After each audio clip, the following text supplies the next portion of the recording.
আমি হুজুরকে তার মূল্যবান বক্তব্য পেশ করবার জন্য অনুরোধ করছি। আসসালামু আলাইকুম ওয়া রাহমাতুল্লাহ।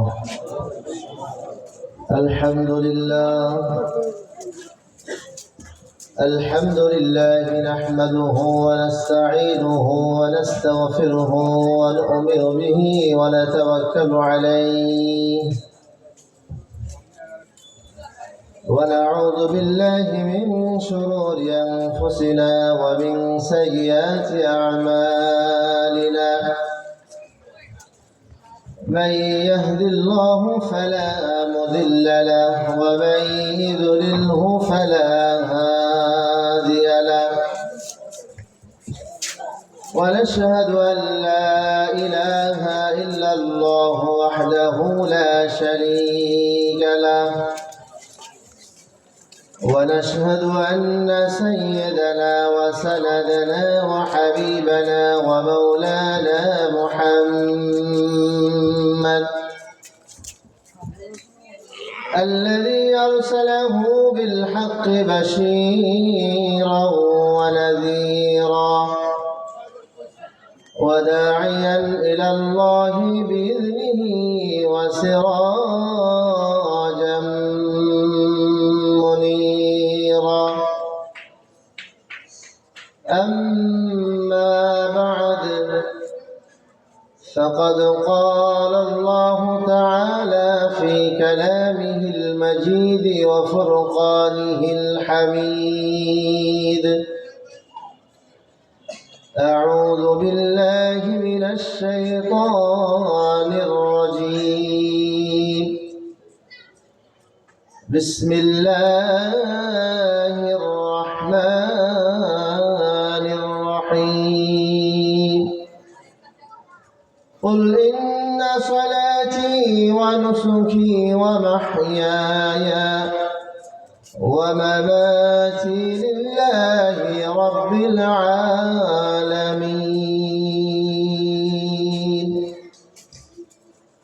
وقال تعالى إن الله وملائكته يصلون على النبي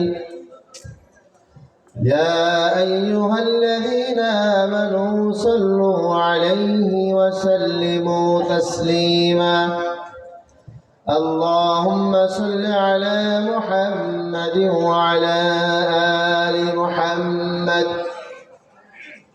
كما صليت على إبراهيم وعلى آل إبراهيم إنك حميد مجيد لا إله إلا الله لا إله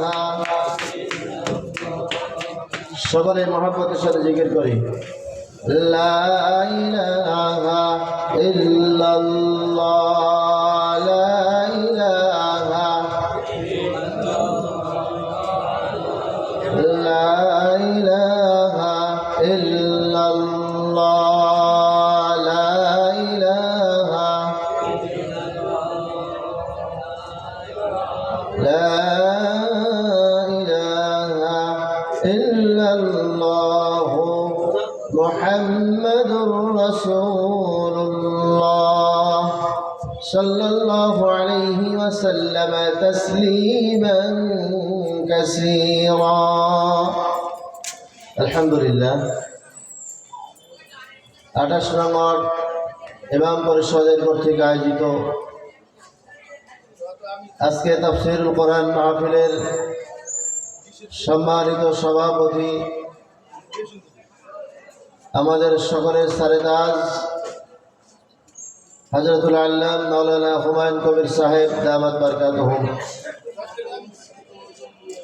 মঞ্চে উপবিষ্ট আলেমে হক্কানি আলেমে রব্বানি, আমার সামনে কোরআন প্রেমিক মুসলিম ভাইরা, পর্দানিশীন আমার সম্মানিতা মা বোনেরা, আল্লাহ তাআলার দরবারে কালিমাত শুকর ও সুজুদ আদায় করছি যে মহান রব্বুল ইজ্জত ওয়াল জালাল প্রচন্ড শীতের মধ্যে আমাদেরকে সুন্দর একটি পরিবেশে বসার মতো তৌফিক দান করেছেন। আমার চেয়ে আপনার চেয়ে কত ভালো মানুষ রাস্তার মোড়ে মোড়ে চায়ের স্টোরে বসে আছে। আল্লাহ তাআলা আমাদেরকে সুন্দর একটি জায়গা, এখানে জানাজা চত্বর নামাজ পড়া হয়, অনেক দামি মূল্যবান জায়গা, এছাড়াও আজকের জন্য বিশেষ মূল্যবান জায়গা বলে বিবেচিত হয়েছে।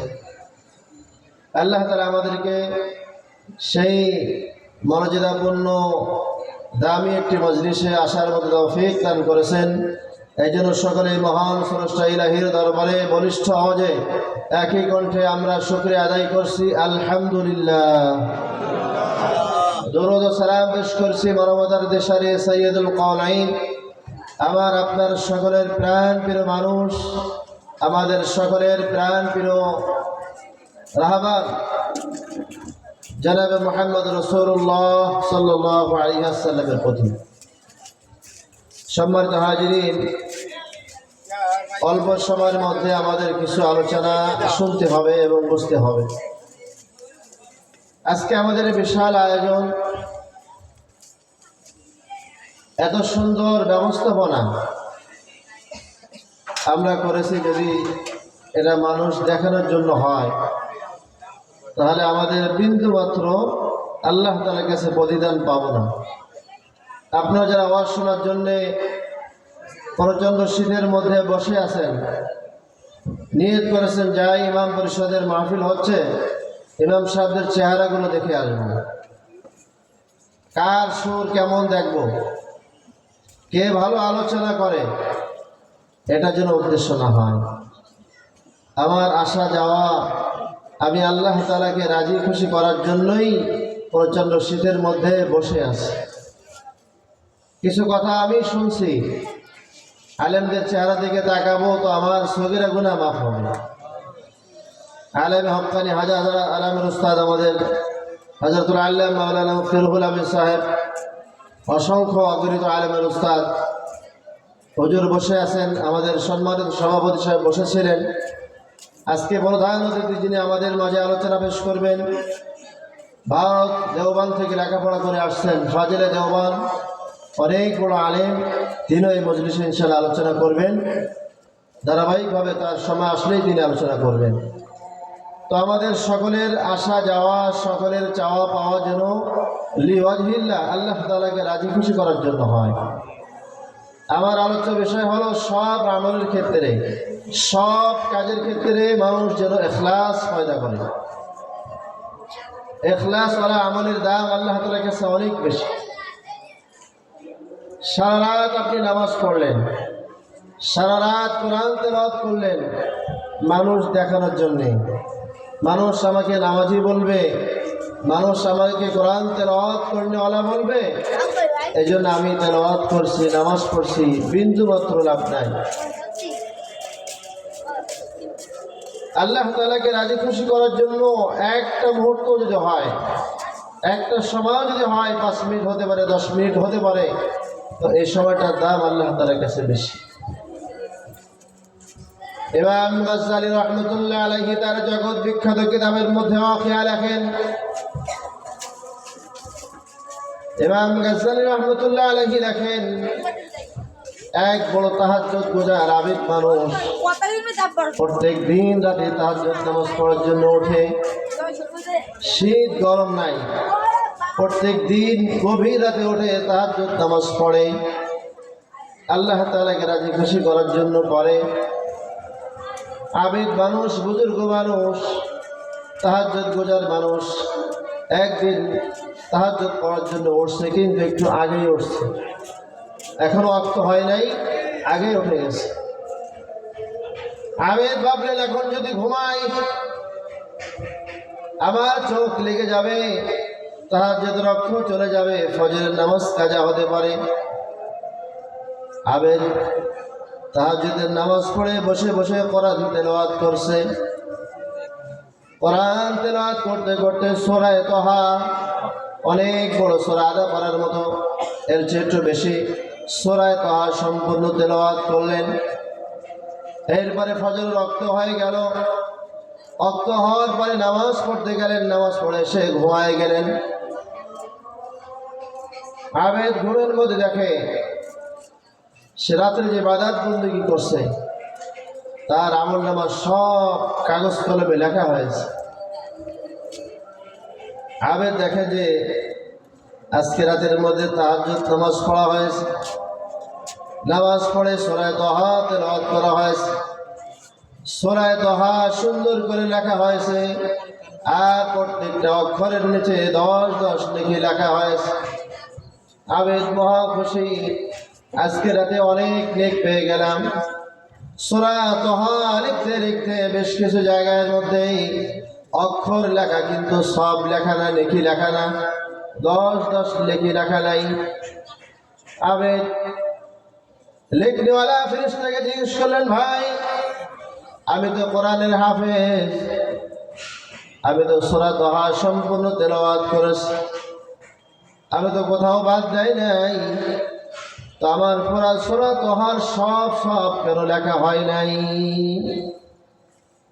ফেরেশতা বলে, ভাই আমি আপনার সব সূরা দোহার প্রত্যেকটা অক্ষরের বিনিময়ে 10টা করে নেকি লেখা হয়েছিল, লিখছিলাম, কিন্তু আল্লাহ তাআলা আমাকে হুকুম করেছেন এই জায়গা থেকে সব করে মুছে দাও। বলে কারণ? বলে কারণ আপনি নামাজ পড়েছেন আল্লাহ তাআলার জন্য, আপনি সূরা তাহা সব তেলাওয়াত করেছেন আল্লাহ তাআলার জন্য, বাকি এই অক্ষরগুলো যখন আপনার তেলাওয়াতের সময় হয়েছিল, আপনি তেলাওয়াত করেছেন, একটু আওয়াজ বড় হয়েছিল, একটু উঁচা আওয়াজে তেলাওয়াত করেছিলেন। আপনার তখন উদ্দেশ্য ছিল রাস্তা দিয়ে যদি কোনো পথিক চলে যায়, পথিক যেন আমার তেলাওয়াত শুনে বলে যে এই ঘরে তেলাওয়াত হচ্ছে, এই ঘরে একজন আবেগ মানুষ আছে, এখানে তেলাওয়াত করতেছে একজন ভালো মানুষ, এখানে ঘুমায়। এই উদ্দেশ্য তোমার ছিল দিলের মধ্যে। এই জন্য আল্লাহ তাআলা ওখান থেকে সব ডিলিট করে শুধু তোমার তেলাওয়াত জারি রেখেছেন। সম্মানিত হাজির, বলার উদ্দেশ্য হলো, দেখেন গভীর রাতে সূরা দোহা তেলাওয়াত করেছে, কেউ দেখে না, কোনো মানুষ জানে না, একমাত্র আল্লাহ তাআলা জানে। সেখানেও কিভাবে ইখলাস পয়দা হয়েছে, সব তেলাওয়াত করছে, সব লেখা হয়েছে, কয়েকটা অক্ষরের নিচে সব লেখা নাই, কারণ সেখানে তেলাওয়াতের সময় আওয়াজ বড় হয়েছে, আওয়াজ উঁচা হয়েছে। কেন? যেন মানুষ আমাকে তেলাওয়াত করনেওয়ালা বলে, যেন মানুষ আমাকে আবেদ বলে, এই জন্য সেখানে তেলাওয়াত উঁচা হয়েছে, বিধায় সেখান থেকে সব মুছে ফেলা হয়েছে। এই জন্য সম্মানিত হাজিরিন, আল্লাহ তাআলা বলেন, কুল ইন্না সলাতি ওয়া নুসুকি ওয়া মাহইয়ায়া ওয়া মামাতি লিল্লাহি রাব্বিল আলামিন। ওগো নবী, আপনি বলেন নামাজ আমার জন্য, কোরবানি আমার জন্য, বেঁচে থাকা, মানুষের মরে যাওয়া, এক কথাই প্রত্যেকটা মানুষের যা যা করণীয় এটা যেন আল্লাহ তাআলাকে রাজি খুশি করার জন্য হয়। আমি প্রত্যেক দিন নামাজ পড়ি, আমার জাকাত আদায় করতে হয়, আমি বছর গেলে হজ আদায় করি, রমজান মাস আসলে রোজা রাখি, ওয়াজ মাহফিল হলে ওয়াজ মাহফিলের ময়দানে শরীক হয়ে যায়, অর্থ দিয়ে শরীক হয়, মাদ্রাসার মধ্যে অর্থ চলে যায়। তো আমার সব যাওয়ার পিছনে যেন কি হবে? ইখলাস থাকে, যেন আমি মানুষ দেখানোর জন্য না, কেউ আমাকে দাতা বলবে, কেউ আমাকে হুজুর বলবে, কেউ আমাকে হাজি বলবে, আমাকে নামাজি বলবে, এমন যেন না হয়। আমার উদ্দেশ্যই হবে লিওয়াজহিল্লাহ, আল্লাহ তাআলা যেন আমার এই আমলের মাধ্যমে খুশি হন, এটা হলো আমার মুখ্য উদ্দেশ্য হতে হবে। আল্লাহ তাআলা আমাদের সবাইকে সহিভাবে সুন্দরভাবে আমল করার তৌফিক দান করেন। যেহেতু সময় আগত, এশার নামাজ আমাদের পার্শ্ববর্তী মসজিদেই 7:30টায় অনুষ্ঠিত হবে। আমরা সকালেই এশার নামাজ ইনশাআল্লাহ জামাতের সাথে পড়ে এই মজলিসে আমরা ইনশাআল্লাহ ধারাবাহিকভাবে বিষয়ভিত্তিক আলোচনা উলামায়ে কেরাম করবেন। আমরা আমাদের ওয়ার্ডের সম্মানিত ইমাম যারা আছেন তাদের মধ্যে আমরা 4 জন এবছর ইনশাআল্লাহ সুন্দরভাবে বিষয়ভিত্তিক আলোচনা আপনাদের উপস্থাপন করব। এটা আল্লাহ তাআলাকে রাজি খুশি করার জন্যই। আল্লাহ তাআলা আমাদের সকলের আলোচনা, সকলের শ্রবণকে আল্লাহ তাআলা যেন কবুল করেন। প্রত্যেকে বলে আমিন। ওয়া আখির দাওয়ানা আলহামদুলিল্লাহি রাব্বিল আলামিন। আসসালামু আলাইকুম ওয়া রাহমাতুল্লাহ।